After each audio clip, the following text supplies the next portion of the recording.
Butoh generally is about a movement started in Japan in the 50s and the 60s, and it has a lot of connection to German Expressionism, and it's a post-war situation, and it's also a movement that came about globally, moving against the traditional art forms. And Butoh is often called the dance of the dark side. Many people interpret it in many ways. For instance, one body is within the environment, or one moves because of the environment, and what happens when one is in a closed area like a theater. Where does the environment come in the body? And even though it started off with very personal kind of internal imagery, it does have an immediate connection to where one is.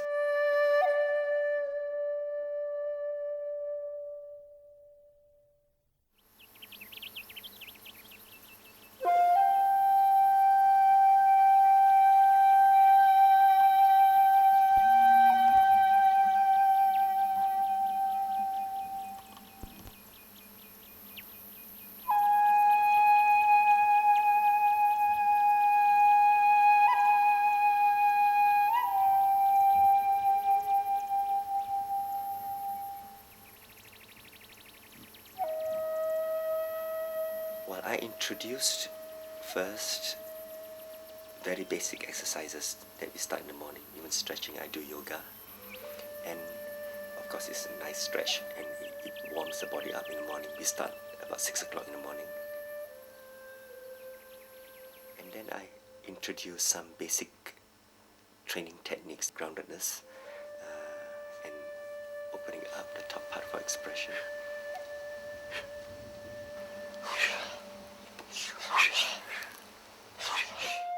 And so I take them into a little bit of a suggestions for imagery, and give them imagery, and watch them progress, and I add more imagery.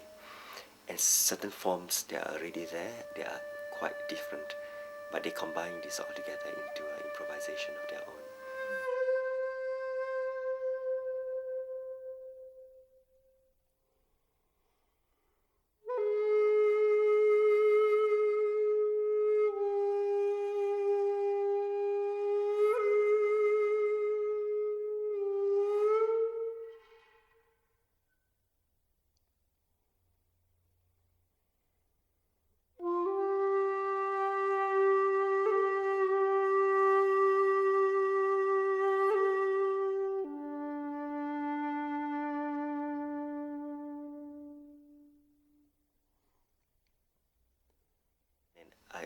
I was interested in more the uniqueness of the individuals, where they come from, and how they express that, a state where one is in a kind of liminal situation, where you are between the conscious and subconscious, so that there's a kind of automatic movement to find a natural self in the site for that specific moment.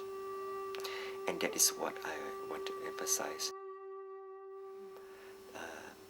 Other techniques is actually finding a natural path, just removing obstacles like thinking, ego, desire of wanting to produce something, and discovering what comes naturally. And that is not so much the hardest, that is the most fundamental of the quality of this kind of work.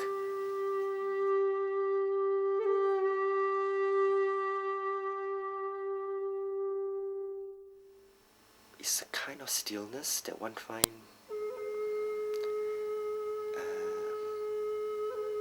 that individuals can get into, and how they get into this stillness.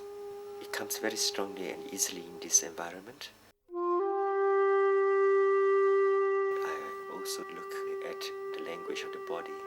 I'm hoping to translate that as a language form and to take it into a contemporary context.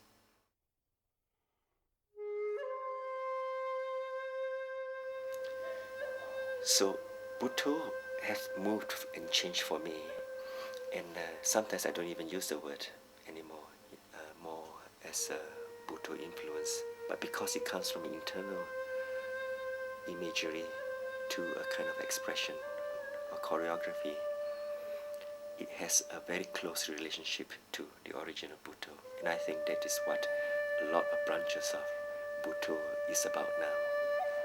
What Beyond Butoh is all about now.